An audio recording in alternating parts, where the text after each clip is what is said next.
যে মোবাইলগুলো একটু কম দামি সেই মোবাইলগুলোতে কিন্তু ফোন স্টোরেজ বা র্যাম অনেক কম থাকে, যার কারণে দেখা যায় আমাদের মোবাইল ফোনগুলো কিছুদিন ব্যবহার করার পরেই কিন্তু ফোন স্টোরেজ ফুলফিল হয়ে যায়, অর্থাৎ র্যামটা ফুলফিল হয়ে যায়। আর তার জন্য কিন্তু আমাদের মোবাইল ফোনটা এত বেশি পরিমাণ গরম হয়ে যায়, ল্যাগ করে, হ্যাং করে। তোমরা আপনারা অনেকেই কিন্তু জানেন না, আমাদের মোবাইল ফোনে জাস্ট একটি সেটিংস করার মাধ্যমে আমাদের মোবাইলের যে র্যাম রয়েছে বা স্টোরেজ রয়েছে এটা কিন্তু প্রায় ডাবল করে নিতে পারি। আর তাতে করে আপনার মোবাইল ফোনটা আপনি যত ব্যবহার করেন না কেন, আপনার মোবাইল ফোনের ফোন স্টোরেজ বা র্যাম কিন্তু কখনোই ফুলফিল হবে না। আর তাতে করে কিন্তু যেহেতু আপনার মোবাইল ফোনের ফোন স্টোরেজটা ফুলফিল হবে না, আপনার ফোনটা কিন্তু কখনোই গরম হবে না, হ্যাং করবে না, ল্যাগ করবে না। তোমরা কিভাবে আপনি আপনার মোবাইল ফোনের র্যামটা বাড়িয়ে নিতে পারেন, দ্বিগুণ করে নিতে পারেন, চলুন প্রসেসটা দেখে দিচ্ছি। পেজটি ফলো করে রাখেন আর ভিডিওটি শেয়ার করে আপনার টাইমে রেখে দিন। যে কোনো সময় কিন্তু প্রয়োজন পড়তে পারে, আপনি এই কাজটি করে আপনার মোবাইলের ফোন স্টোরেজ বৃদ্ধি করে নিতে পারবেন।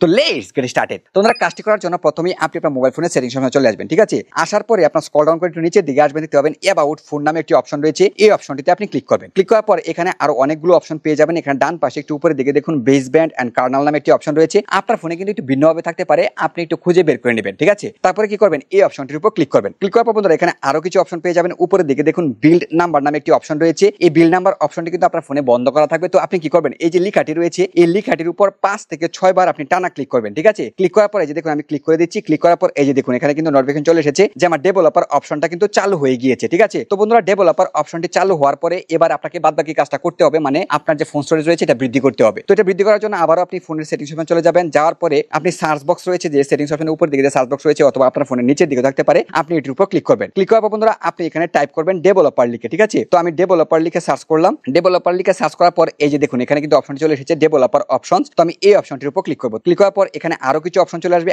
অনেকগুলো অপশন আসবে। তো আপনি এখান থেকে খোঁজাখুঁজি করতে হবে। তো এখান থেকে খোঁজাখুঁজি একটু খোঁজাখুঁজি করার পরে আপনি দেখতে পাবেন ফোর্স 4x MSAA নামে একটি অপশন রয়েছে। আপনার ফোনে কিন্তু থাকবে, জাস্ট একটু খোঁজাখুঁজি করে কিন্তু বের করে নিতে হবে, কারণ এখানে কিন্তু অনেকগুলো অপশন রয়েছে, ঠিক আছে? তো এখানে দেখবেন কি এই অপশনটা ফোর্স 4x MSAA যে অপশনটি রয়েছে এটা কিন্তু আপনার ফোনে ডিসেবল করা রাখবে। দেখুন আমার ফোনেও কিন্তু ডিসেবল করা আছে। তো আমি কি করব, এখান থেকে এই অপশনটি ক্লিক করার মাধ্যমে এই অপশনটি আমি এনাবল করে দিব। তো বন্ধুরা এই অপশনটি যদি আপনার ফোন থেকে আপনি এনাবল করে দেন তাহলে কিন্তু আপনার ফোনের যে ফোন স্টোরেজ রয়েছে এটা কিন্তু প্রায় ডাবল হয়ে যাবে। বন্ধুরা এখন অনেকেই কিন্তু আমাকে প্রশ্ন করবেন বা কমেন্ট বক্সে এসে কমেন্ট করবেন যে ভাই আমি তো ডেভেলপার অপশনটা সার্চ করার পরে পাচ্ছি না। তো তাদের জন্য একটা বিষয় হচ্ছে আপনারা কিন্তু অবশ্যই আমি প্রথমে যে অপশনটি দেখিয়েছি বিল্ড নাম্বার অপশনটি, এই বিল্ড নাম্বারে গিয়ে অবশ্যই আপনাকে ক্লিক করতে হবে, তাহলে কিন্তু আপনার ফোনে ডেভেলপার অপশনটি এনাবল হবে এবং পরবর্তীতে আপনি ডেভেলপার অপশনে এসে আপনি কিন্তু ফোর্স 4x MSAA এই অপশনটি পাবেন। তা না হলে কিন্তু পাবেন না, ঠিক আছে? এখান থেকে এই অপশনটি এনাবল করে দিবেন। আপনার ফোনে যে ফোন স্টোরেজ রয়েছে আর কখনোই কিন্তু ফুলফিল হবে না। আপনার ফোন যে গরম হয়ে যেত কিছুক্ষণ ব্যবহার করা, ইন্টারনেট ব্রাউজ করার পরে দেখা যায় হ্যাং করতো, তো এই প্রবলেমগুলো থেকে কিন্তু আপনি মুক্তি পেয়ে যাবেন। তো বন্ধুরা ইনফরমেশনটি ভালো লাগে থাকলে অবশ্যই লাইক করে দিবেন আর এরকম ইম্পর্টেন্ট টিপস এবং ভিডিও প্রতিনিয়ত পেতে অবশ্যই আমার পেজের সাথে যুক্ত থাকতে পারেন। ধন্যবাদ।